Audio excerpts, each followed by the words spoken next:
Hello student, good morning.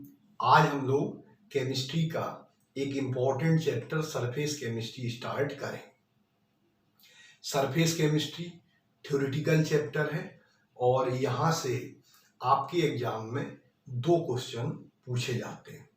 तो ये theoretical है, इसमें आपको ध्यान से पूरे चैप्टर को समझना है और एक एक बात आपको समझते हुए चलना है। तो सरफेस केमिस्ट्री की वो ब्रांच है जिसमें हम ऐसे फिनोमिना की स्टडी करते हैं which occur on the surface of solid. यानी जब दो सब्सटेंस एक दूसरे के कांटेक्ट में आते हैं तो वो सब्सटेंस के सरफेस पर जो फिनोमिना होती है उसकी स्टडी केमिस्ट्री की जिस ब्रांच में करते हैं उसको कहा जाता है सरफेस केमिस्ट्री। तो surface chemistry phenomena occurring at the surface of solid, ऐसी स्टडी केमिस्ट्री की जिस ब्रांच में करेंगे उसको कहा जाता है सरफेस केमिस्ट्री। और सरफेस केमिस्ट्री में आपको 3 टॉपिक पढ़ना है। एक होगा एडजॉर्प्शन, दूसरा होता है कोलाइडल स्टेट ऑफ मैटर और तीसरा टॉपिक होता है कैटालिसिस। तो आपके एग्जाम में 2 क्वेश्चन पूछे जाएंगे जिसमें एक क्वेश्चन सर एडजॉर्प्शन से पूछा जाता है और दूसरा question colloidal state of matter. तो आइए हम पहले एडजॉर्प्शन पढ़ेंगे और एडजॉर्प्शन के बाद फिर colloidal state of matter.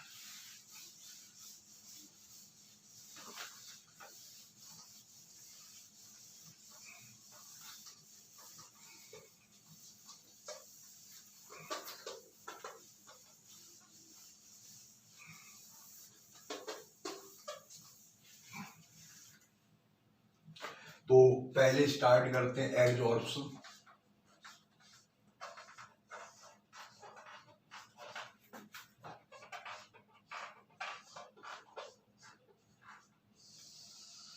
Adsorption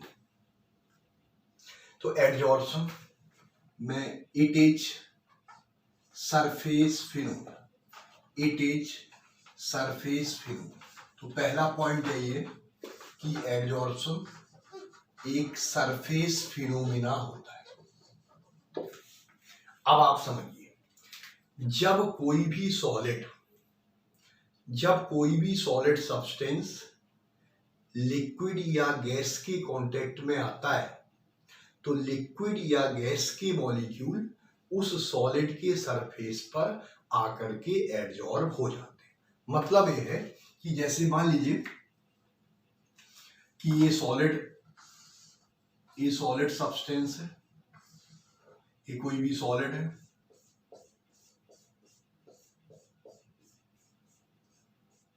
ये हमने मान लिया सॉलिड है। अब इस सॉलिड के कांटेक्ट में जब लिक्विड या गैस के मॉलिक्यूल्स आते हैं, जैसे लिक्विड या इसको हमने मान लिया या तो लिक्विड है या गैस, तो जब सॉलिड के कांटेक्ट में लिक्विड या गैस के मॉलिक्यूल आते हैं तो लिक्विड या गैस के मॉलिक्यूल आकर के इस सॉलिड के सरफेस पर चिपक जाते हैं। इस सॉलिड के सरफेस पर क्या हो जाते हैं? चिपक जाते हैं और this phenomena is called as adsorption. फिर से समझ लीजिए, जब कोई भी सॉलिड सब्सटेंस लिक्विड या गैस के कांटेक्ट में आता है तो लिक्विड या गैस के मॉलिक्यूल उस सॉलिड के सरफेस पर आकर के चिपक जाते हैं, यानी अट्रैक्ट हो जाते हैं और इस फिनोमिना को कहा जाता है एडजॉर्प्शन। अब आपको इसमें 2 बातें जानना है। देखिए, कुछ मॉलिक्यूल एडजॉर्ब होते हैं और कुछ मॉलिक्यूल उस सॉलिड के सरफेस पर एडजॉर्ब हो रहे हैं और जो सॉलिड है वो उस सब्सटेंस यानी लिक्विड या गैस के मॉलिक्यूल को अपने में एडजॉर्ब कर रहा। तो देखिए, यहां 2 बातें हो रही हैं। कुछ सब्सटेंस एडजॉर्ब होते हैं और कुछ उसको एडजॉर्ब करते हैं। तो 2 बातें हो रही हैं, यानी ऐसे सब्सटेंस जो एडजॉर्ब होते हैं उनको कहा जाता है एडजॉर्बेट, और ऐसे सब्सटेंस जिसके सरफेस पर एडजॉर्प्शन होता है उसको कहा जाता है एडजॉर्बेंट। तो अब देखिए यहाँ दो टर्म यूज हो रहे हैं, एक टर्म यूज हो रहा है एडजॉर्बेंट और दूसरा टर्म यूज हो रहा है एडजॉर्बेट। ये जो सरफेस केमिस्ट्री है इसको हम पूरा लिखाएंगे नहीं, क्योंकि सरफेस केमिस्ट्री की असाइनमेंट हमने आपको दे दी है, तो उस असाइनमेंट में सब कुछ लिखा हुआ है, इसलिए सब कुछ यहाँ लिखने की आवश्यकता नहीं है। यहाँ सिर्फ हम लोग उतना लिखेंगे ताकि आपको समझ में आ जाए। तो आप असाइनमेंट जो आपको सरफेस केमिस्ट्री की दी गई है उस असाइनमेंट को पढ़ेंगे और इसको यहाँ से समझ के उस असाइनमेंट से को आप पढ़ेंगे तो आपको पूरी बात समझ में आ जाएगी। तो हम यहाँ लिखेंगे नहीं।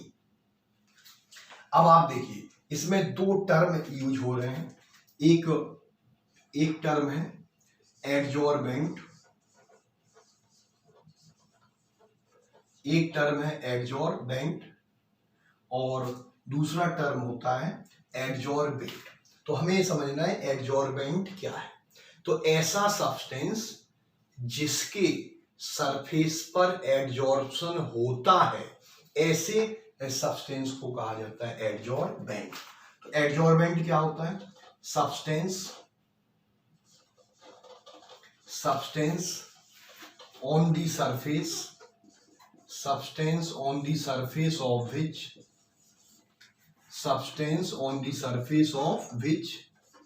adsorption, on the surface of which adsorption occur,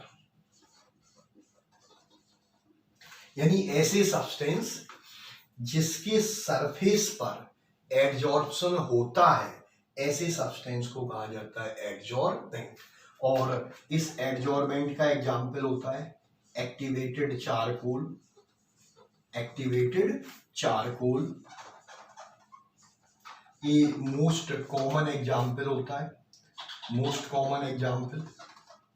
सबसे कॉमन एग्जाम्पल यही होता है। इसके अलावा निकिल, प्लेटिनम और पैलेडियम, ये सभी एडजॉर्बेंट के एग्जाम्पल। दूसरा यहाँ टर्म यूज होता है एडजॉर्बेट, एडजॉर्बेट। तो ध्यान दीजिए एडजॉर्बेट क्या होते हैं? तो ऐसे सब्सटेंस जो एडजॉर्बेंट के सरफेस पर एडजॉर्ब होते हैं, यानी यहां दो काम हो रहा है, कुछ सब्सटेंस एडजॉर्ब होते हैं और कुछ एडजॉर्ब करते हैं। यानी जिसका एडजॉर्प्शन होता है उसको कहा जाता है एडजॉर्बेट, और ऐसे सब्सटेंस जिसके सरफेस पर एडजॉर्प्शन होता है उसको कहा जाता है एडजॉर्बेंट। तो एडजॉर्बेट क्या होता है?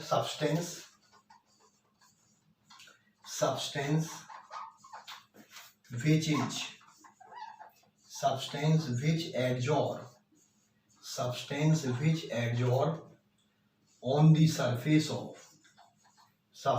which adsorb on the surface of adsorbent, surface of adsorbent।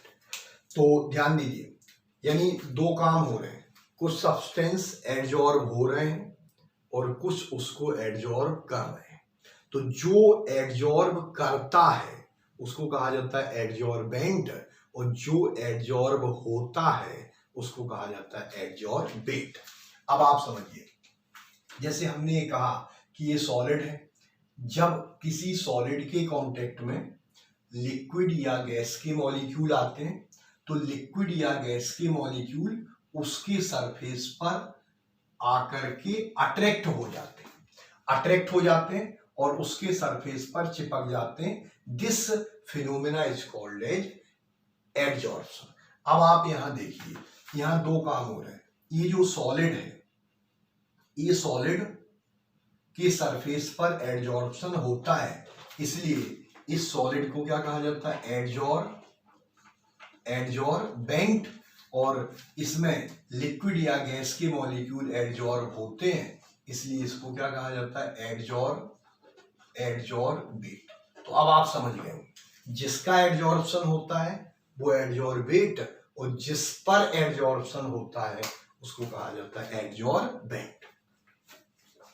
तो एडजॉर्बेंट, तो अब हमें ये समझना है कि एडजॉर्प्शन क्या है, एडजॉर्प्शन क्या है। तो अब आप ध्यान से सुनिए, जब लिक्विड या गैस के मॉलिक्यूल इस सॉलिड के सरफेस पर एडजॉर्ब हो जाएंगे तो इससे लिक्विड गैस के मॉलिक्यूल का कॉन्सेंट्रेशन इनर पार्ट के कंपैरिजन में सरफेस पर इंक्रीज हो जाएगा।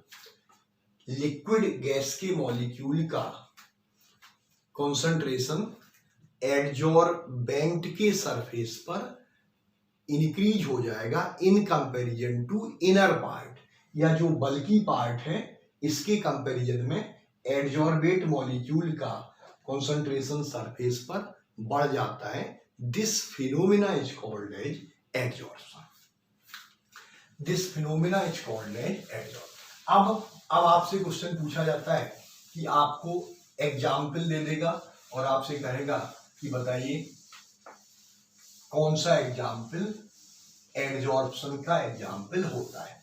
तो अब आप समझ लीजिए,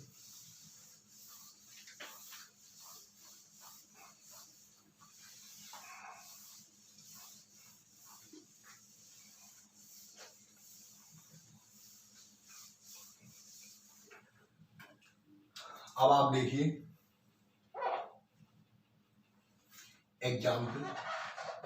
एग्जाम्पल में पहला एग्जाम्पल है adsorption of gas on charcoal पर गैस का adsorption. This is example of adsorption. जैसे मान लीजिए ये हमने एक कंटेनर ले लिया, क्लियर। इस कंटेनर में हमने पाउडर्ड फॉर्म में चारकोल को ले लिया। ये देखिए ये पाउडर्ड चारकोल है, this is powdered charcoal,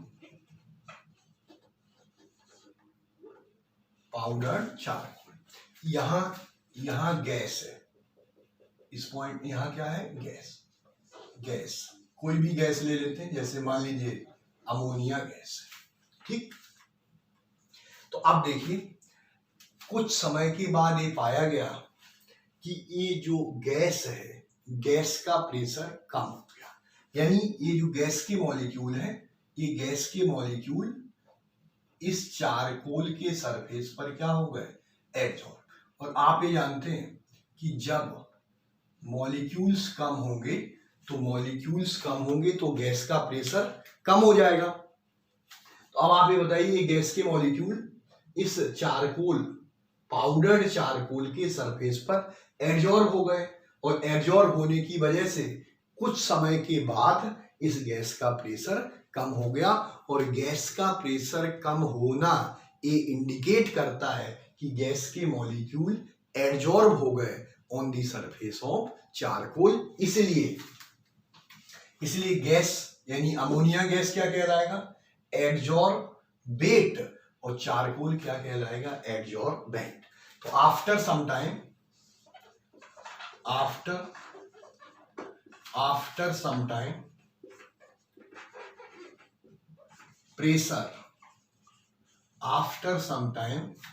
pressure of gas decrease, कुछ समय के बाद गैस का प्रेशर डिक्रीज हो गया।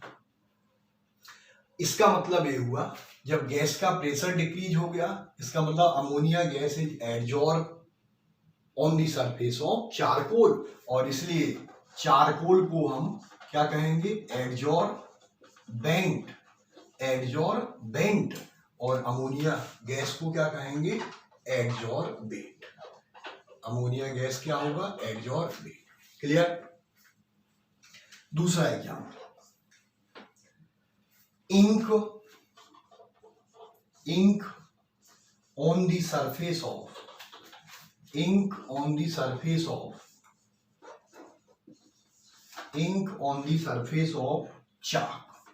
चाक के सरफेस पर इंक। जैसे मान लीजिए एक ही हमने कंटेनर ले लिया, इस कंटेनर में हमने इंक भर दी, इस कंटेनर में इंक है, ये इंक है, इस कंटेनर में हमने चाक को क्या कर दिया, डिप कर दिया। क्लियर? ये हमने चाक को डिप कर दिया। तो ये क्या है, इंक है, इंक। अब कुछ समय के बाद ये जो चाक है, ये चाक कलर्ड हो गई, चाक बिकम कलर्ड। अब देखिए कलर्ड हो जाना ये इंडिकेट करता है कि जो गैस के मॉलिक्यूल हैं वो इस चाक के सरफेस पर क्या हो गए, एडजॉर्ब हो गए। तो चाक बिकम कलर्ड, चाक बिकम कलर्ड, ये चाक कलर्ड हो गई ड्यू टू एडजॉर्प्शन, एडजॉर्प्शन के कारण, ड्यू टू एडजॉर्प्शन। इसलिए अब देखिए इसमें हो क्या है, चाक के सरफेस पर एडजॉर्प्शन हो रहा, इंक का एडजॉर्प्शन हो रहा। तो हमने कहा जिसके सरफेस पर एडजॉर्प्शन होता है वो एडजॉर्बेंट और जिसका एडजॉर्प्शन होता है वो एडजॉर्बेट। इसलिए इंक क्या कहलाएगा, एडजॉर्बेट, इंक इज एडजॉर्बेट, और चाक क्या कहलाएगा, दिस इज एडजॉर्बेट। तो ये एग्जाम्पल है एडजॉर्प्शन के। तो आपको एडजॉर्प्शन क्या होता है ये हमने बता दिया, एडजॉर्बेट क्या होता है, एडजॉर्बेंट क्या होता है, ये बात भी हमने आपको बता दी।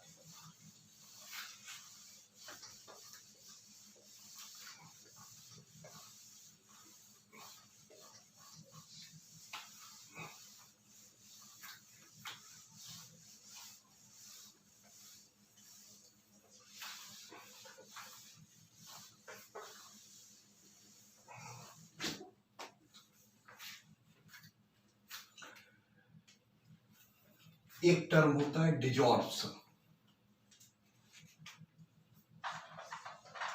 डिजॉर्प्शन, इसको समझना ये क्या होता है। डिजॉर्प्शन मीन्स होता है रिवर्स ऑफ एडजॉर्प्शन, यानी रिवर्स ऑफ एडजॉर्प्शन,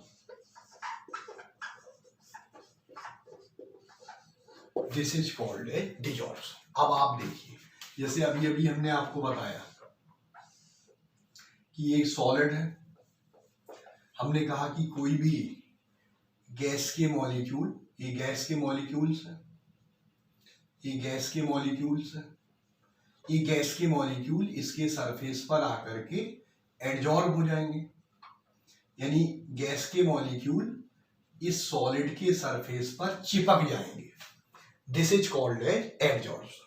लेकिन जब तक ये इससे अट्रैक्ट रहेंगे तब तक तो इसके सरफेस पर रहेंगे, जैसे ही अट्रैक्शन खत्म होगा ये एडजॉर्ब मॉलिक्यूल इसको छोड़ करके अपनी ओरिजिनल स्टेट में आ जाएंगे, इसके सरफेस को छोड़ देंगे, this is called as desorption. तो अब आप समझ गए होंगे कि गैस के मॉलिक्यूल का इसके सरफेस पर आना एडजॉर्प्शन और इसको छोड़ करके चले जाना, this is called as desorption. इसलिए डिजॉर्प्शन क्या होता है, reverse of adsorption, this is called as desorption. अब हमें जानना है कि एडजॉर्प्शन क्यों होता है, यानी मैकेनिज्म क्या है, मैकेनिज्म ऑफ एडजॉर्प्शन,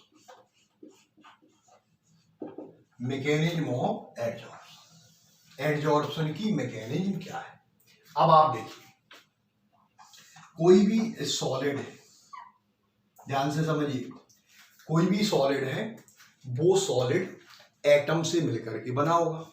अब देखिए एटम है,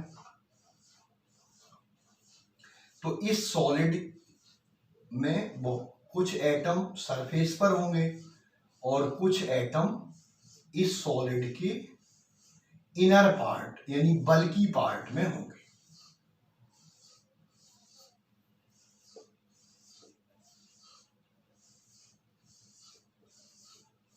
देखिए ये सॉलिड है, दिस इज सॉलिड। क्लियर। अब देखिए जो एटम इसके इनर पार्ट में, जो एटम इसके इनर पार्ट में है, एटम इनर पार्ट में, जो एटम इस सॉलिड के इनर पार्ट में है उसकी सभी वैलेंसी एडजेसेंट एटम के द्वारा सेटिस्फाई होगी। यानी सॉलिड में जो एटम इस सॉलिड के सरफेस पर होंगे उसकी इनर वैलेंसी तो सेटिस्फाई होगी, लेकिन जो आउटर वैलेंसी है वो सेटिस्फाई नहीं होगी। फिर से समझिए, कोई भी सॉलिड होगा, सॉलिड में कुछ एटम इनर पार्ट में होंगे, कुछ एटम उस सॉलिड के सरफेस पर होंगे।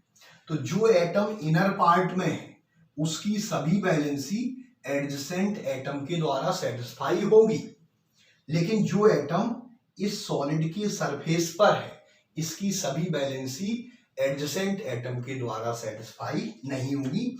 इसकी कुछ वैलेंसी इनकम्प्लीट या अनसेटिस्फाइड होगी। तो जो एटम सरफेस पर है उसकी सभी वैलेंसी सेटिस्फाई नहीं होगी, यानी इनकम्प्लीट वैलेंसी होगी, और जो वैलेंसी सेटिस्फाई नहीं होगी इन्हीं को कहा जाता है free valency.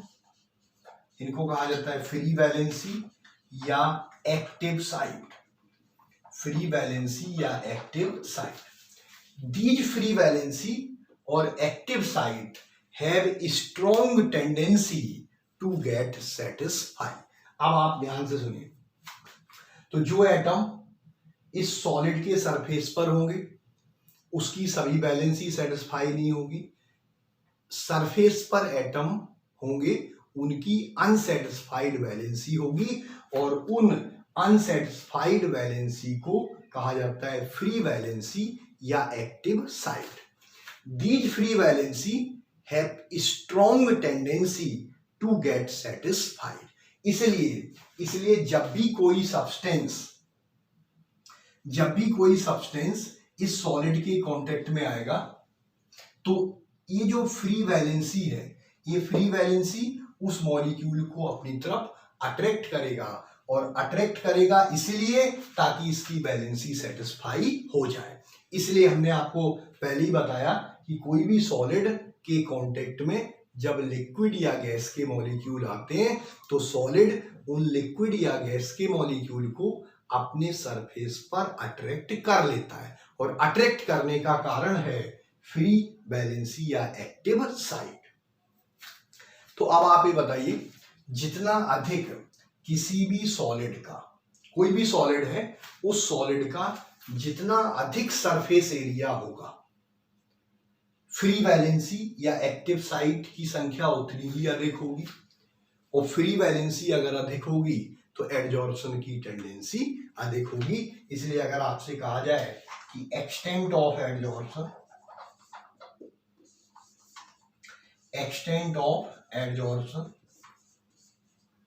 extent of adsorption is directly proportional to surface area of adsorbent। तो एडजॉर्बेंट का सरफेस एरिया जितना अधिक होगा एडजॉर्प्शन का एक्सटेंट उतना ही अधिक होगा। क्लियर। एडजॉर्प्शन का एक्सटेंट उतना ही अधिक होगा। अब इसमें हमें ये जानना है कि ये फ्री वैलेंसी क्रिएट कैसे होती है। तो फ्री वैलेंसी दो वजह से क्रिएट होती है, या तो due to presence of unpaired electron, यानी डी ऑर्बिटल में अनपेयर्ड इलेक्ट्रॉन की प्रेजेंस की वजह से, और दूसरा रीजन है ड्यू टू क्रिस्टलाइजेशन, यानी जब क्रिस्टल बनेगा तो उस क्रिस्टल के बनने के दौरान इनकम्प्लीट वैलेंसी क्रिएट हो जाती है। तो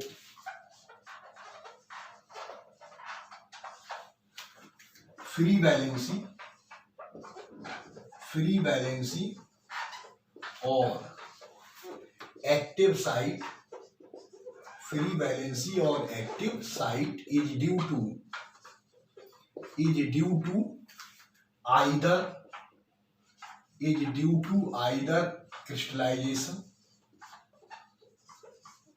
either crystallization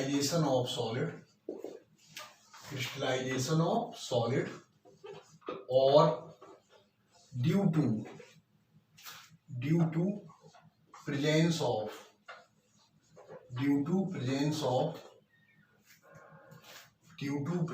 of unpaired electron in d orbital, due to presence of unpaired electron in d orbital। तो दो रीजन है, एक तो during crystallization free valency create होती है और दूसरा डी ऑर्बिटल में अनपेयर्ड इलेक्ट्रॉन की प्रेजेंस की वजह से फ्री वैलेंसी क्रिएट होती है। तो अभी तक हम लोग पढ़ चुके हैं कि एडजॉर्प्शन क्या होता है, एडजॉर्बेट क्या होता है, एडजॉर्बेंट क्या होता है और एडजॉर्प्शन का रीजन क्या है, क्यों एडजॉर्प्शन होता है। तो एक बार फिर से समझ लीजिए, एडजॉर्बेंट किसको कहा जाता है, तो सॉलिड जिसके सरफेस पर एडजॉर्प्शन होता है उसको कहा जाता है एडजॉर्बेंट, और ऐसे सब्सटेंस जिनका एडजॉर्प्शन होता है उसको कहा जाता है एडजॉर्बेट।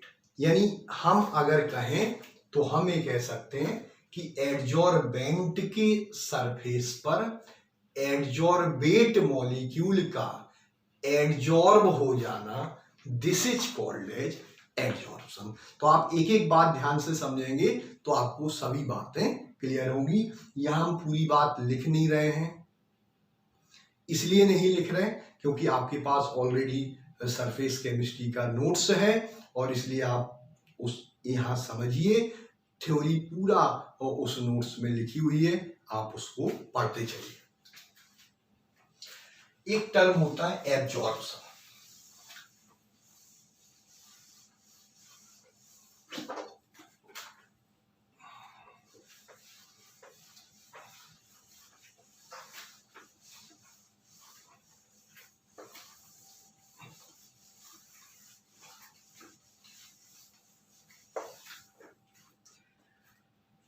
अब आप समझिए एब्जॉर्प्शन क्या होता है।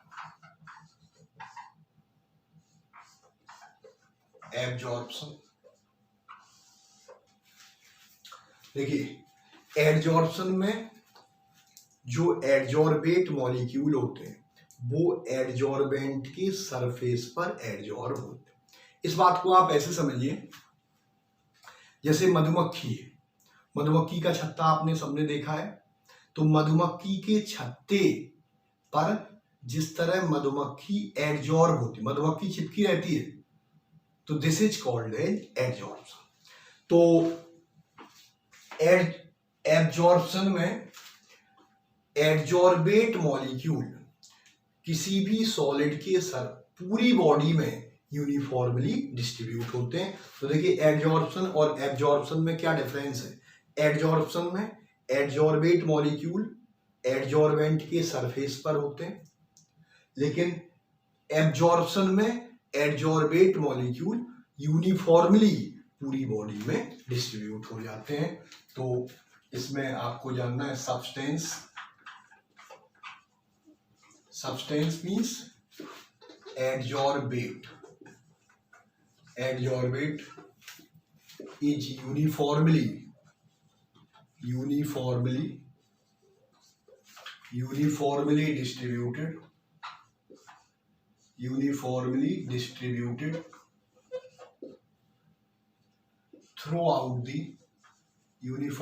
distributed throughout the body of solid throughout the body of solid. Solid means adsorbent. तो अब क्लियर है, अगर एडजॉर्बेट मॉलिक्यूल एडजॉर्बेंट के सरफेस पर एडजॉर्ब होते हैं तो this is called as adsorption. लेकिन अगर एडजॉर्बेट मॉलिक्यूल एडजॉर्बेंट की पूरी बॉडी में यूनिफॉर्मली डिस्ट्रीब्यूटेड होते हैं तो this is called as absorption. अब हम एडजॉर्प्शन और एब्जॉर्प्शन में क्या डिफरेंस है इसको भी समझ लेते हैं।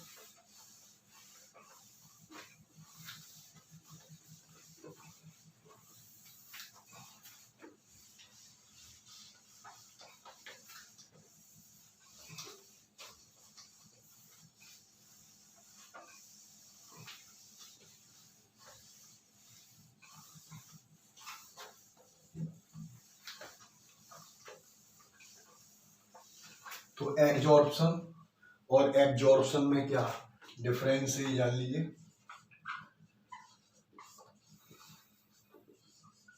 तो देखिए adsorption absorption,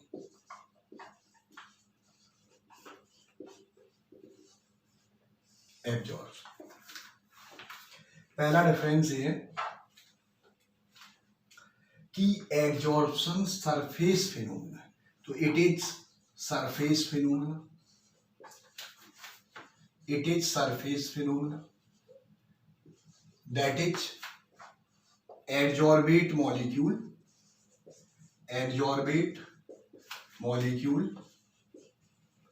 adsorb adsorbate molecule adsorb only at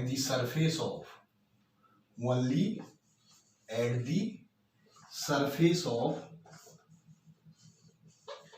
adsorbent, surface of adsorbent।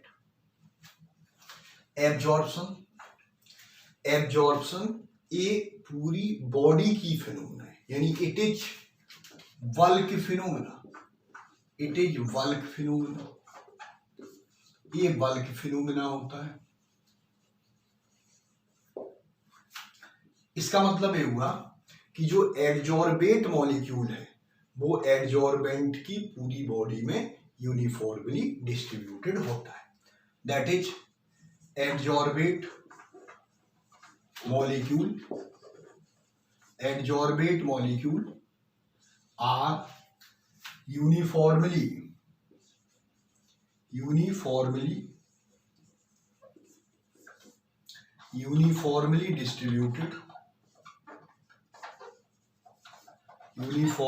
distributed throughout the body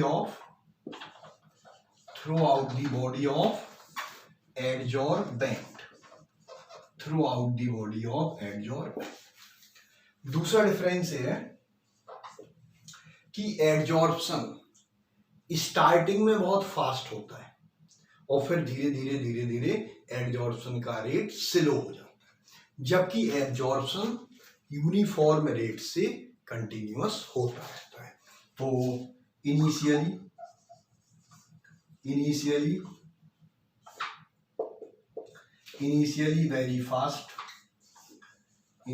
very fast but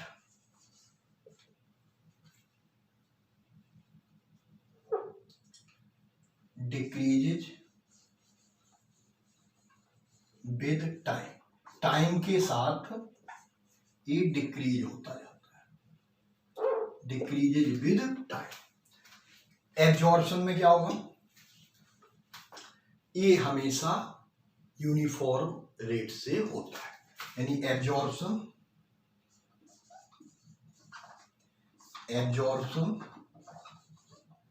takes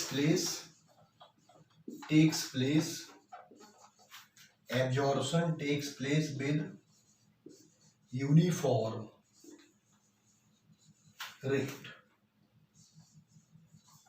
ये यूनिफॉर्म रेट से होता है। तो ये दोनों डिफरेंस एडजॉर्प्शन और एब्जॉर्प्शन में क्या है, ये बात हमने आपको बताई। एक टर्म इसमें यूज होता है, एक टर्म यूज होता है सोरप्शन।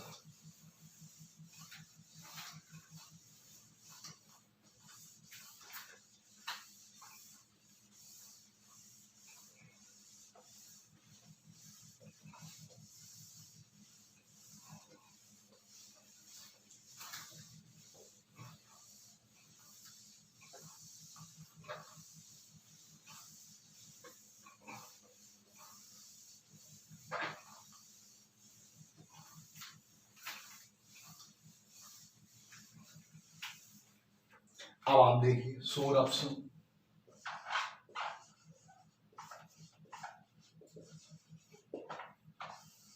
सोरप्शन क्या होता है?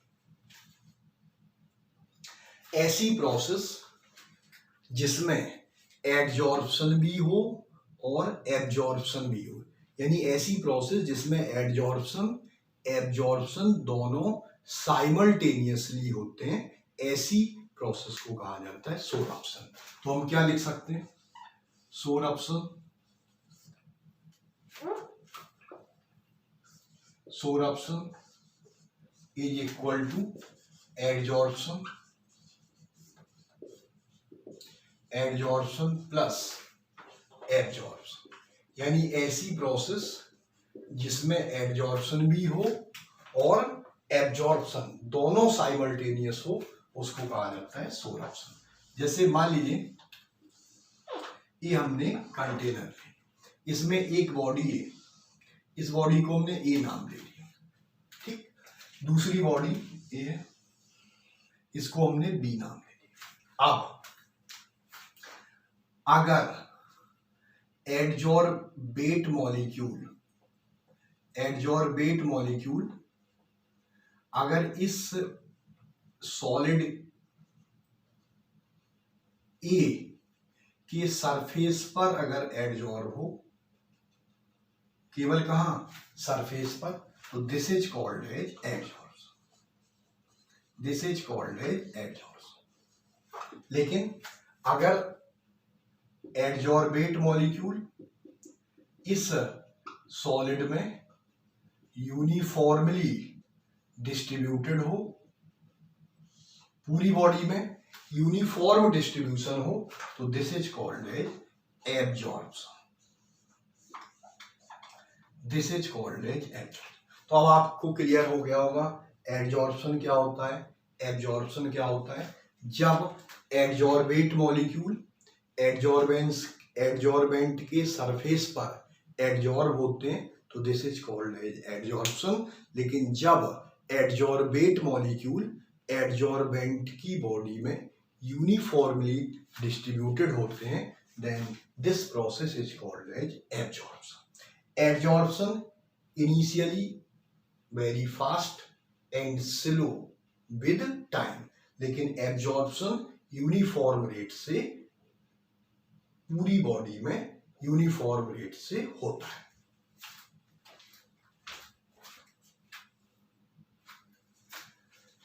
तो हमने आपको ये बताया कि एडजॉर्प्शन क्या होता है, एब्जॉर्प्शन क्या होता है, सोरप्शन क्या होता है, एडजॉर्बेट क्या होता है, एडजॉर्बेंट क्या होता है, एडजॉर्प्शन क्या होता है और एडजॉर्प्शन का कारण क्या है। अब आप ये बताइए, जब भी गैस एडजॉर्ब होगी, तो जब गैस एडजॉर्ब होगी तो गैस की फ्रीनेस या रैंडमनेस डिक्रीज होगी। किसी सॉलिड में जब गैस एडजॉर्ब हो जाएगी तो गैस की फ्रीनेस या रैंडमनेस क्या हो जाएगी? डिक्रीज। और अगर फ्रीनेस या रैंडमनेस डिक्रीज होगी तो इसी फ्रीनेस या रैंडमनेस को कहा जाता है एंट्रोपी, यानी गैस की एंट्रोपी क्या होगी? डिक्रीज। इससे पहले कि हम एंट्रोपी की बात करें, एक टर्म यूज होता है ऑक्लूजन। ऑक्लूजन इसको भी समझ लेते हैं। तो ऑक्लूजन मीन्स होता है कि किसी मेटल के सरफेस पर हाइड्रोजन गैस या किसी भी गैस का sorption, this is called as occlusion. तो ऑक्लूजन क्या है? Sorption. Sorption of gases on metal surface. Metal surface, तो मेटल के सरफेस पर गैस का sorption, this is called as occlusion. जैसे फॉर एग्जांपल मान लीजिए प्लेटिनम, सपोज कर लीजिए ये प्लेटिनम है और इस प्लेटिनम के सरफेस पर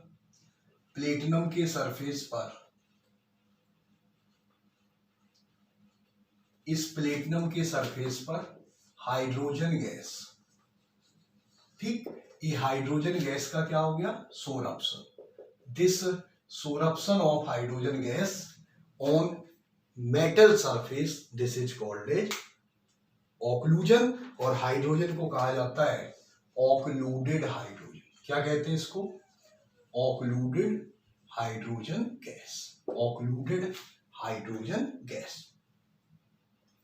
अब आप देखिए, अभी हमने बताया कि जब भी गैस एडजॉर्ब होगी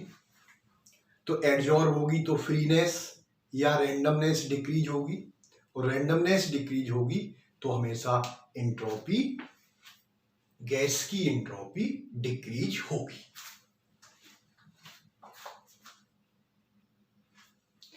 इसलिए when गैस एडजॉर्ब, तो जब गैस एडजॉर्ब होगी तो क्या होगा, फ्रीनेस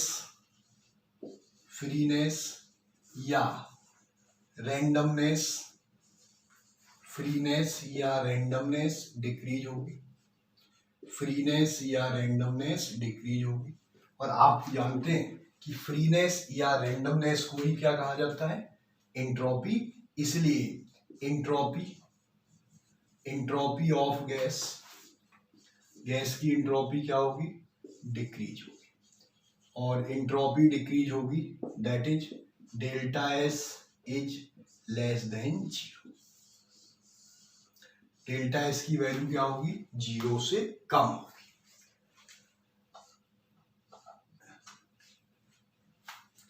एडजॉर्प्शन हमेशा exothermic process, so adsorption is exothermic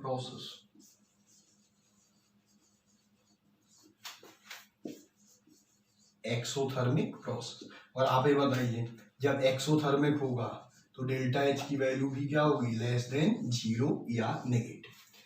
तो ध्यान दीजिए, जब गैस एडजॉर्ब होगी तो एंट्रोपी डिक्रीज होगी, यानी डेल्टा एस की वैल्यू लेस देन 0 या नेगेटिव।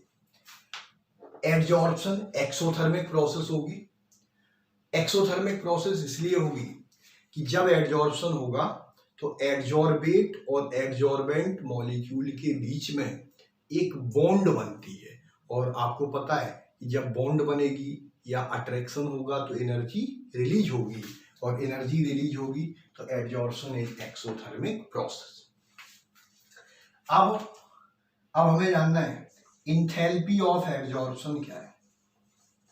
इंथैल्पी ऑफ एडजॉर्प्शन क्या होता है। इंथैल्पी ऑफ एडजॉर्प्शन, इसको भी समझ लीजिए। जब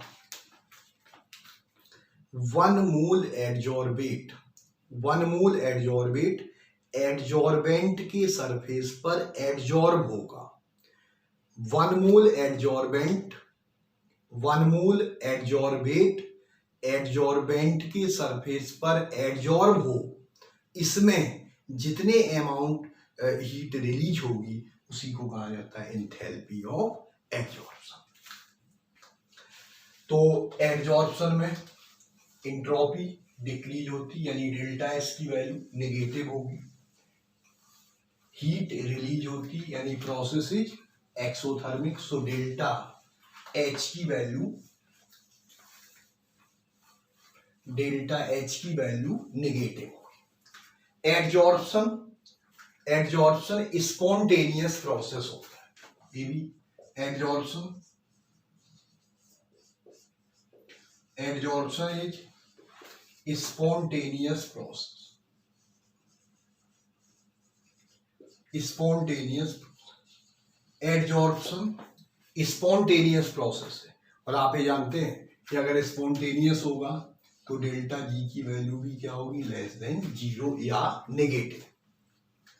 तो अब आप तीन बातें जान लीजिए, डेल्टा एच भी लेस देन जीरो है, डेल्टा एस भी लेस देन जीरो है, और डेल्टा जी की वैल्यू भी लेस देन जीरो। और गिब्स हेल्महोल्ट्ज इक्वेशन क्या होता है, Gibbs Helmholtz equation, Gibbs Helmholtz equation,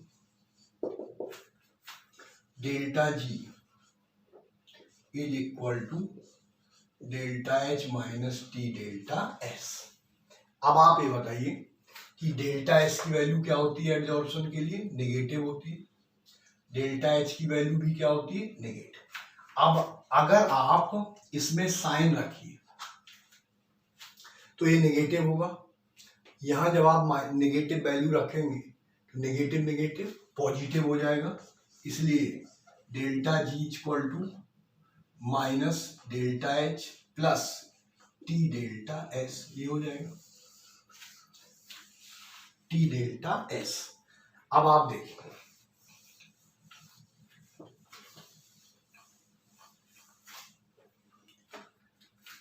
इसमें दो condition, if delta H is greater than T delta S, अगर डेल्टा एच की वैल्यू टी डेल्टा एस से अधिक होगी तो ये नेगेटिव वैल्यू अधिक है, पॉजिटिव वैल्यू कम है।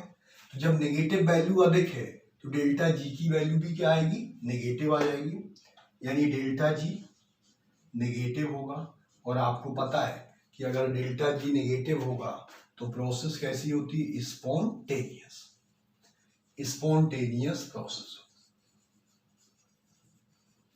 spontaneous process.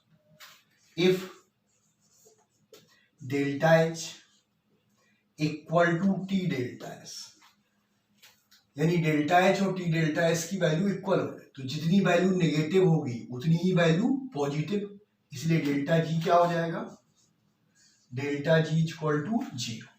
और अगर डेल्टा जी जीरो है तो इसको क्या कहा जाता है, इक्विलिब्रियम स्टेट, क्या कहलाएगा, इक्विलिब्रियम, इक्विलिब्रियम स्टेट, यानी एट इक्विलिब्रियम, इक्विलिब्रियम पर क्या होगा, जब इक्विलिब्रियम होगा तो जितना एडजॉर्प्शन होगा उतना ही डिजॉर्प्शन, यानी सॉलिड के सरफेस पर जितने मॉलिक्यूल एडजॉर्ब होंगे उतने ही मॉलिक्यूल उस सॉलिड के सरफेस को छोड़ करके चले जाएंगे। इसलिए इक्विलिब्रियम पर रेट ऑफ एडजॉर्प्शन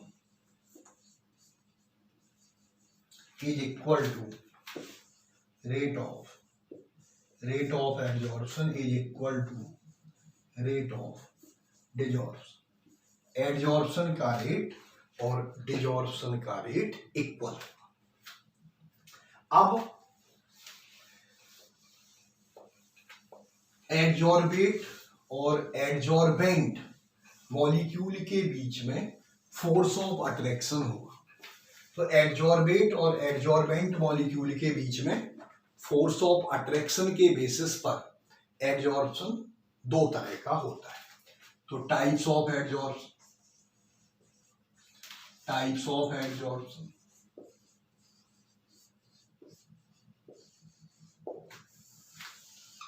हमने कहा कि एडजॉर्बेट और एडजॉर्बेंट दोनों मॉलिक्यूल्स के बीच में अट्रैक्शन होगा, तो इन अट्रैक्शन के बेसिस पर एडजॉर्प्शन कितने टाइप का होगा, दो टाइप का। पहला first is physical adsorption, physical adsorption या इसी को कहा जाता है फिजिसोरप्शन, फिजिसोरप्शन या इसी को कहा जाता है van der Waals, van der Waals adsorption, van der Waals adsorption. दूसरा होता है केमिकल एडजॉर्प्शन, केमिकल एडजॉर्प्शन या इसे कहा जाता है कीमीसोरप्शन, कीमीसोरप्शन, या इसको कहा जाता है Langmuir, Langmuir adsorption, Langmuir adsorption, this is called as Langmuir adsorption.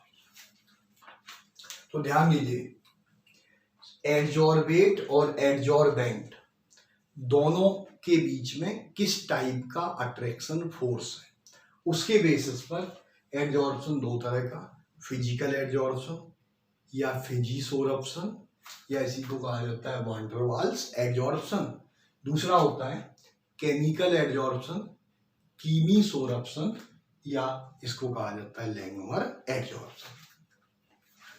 तो आज इतना ही। नेक्स्ट क्लास में हम लोग फिजिकल एडजॉर्प्शन और केमिकल एडजॉर्प्शन के बीच में क्या डिफरेंस होता है, इन फिजिकल एडजॉर्प्शन और केमिकल एडजॉर्प्शन को हम लोग नेक्स्ट लेक्चर में कंपेयर करेंगे।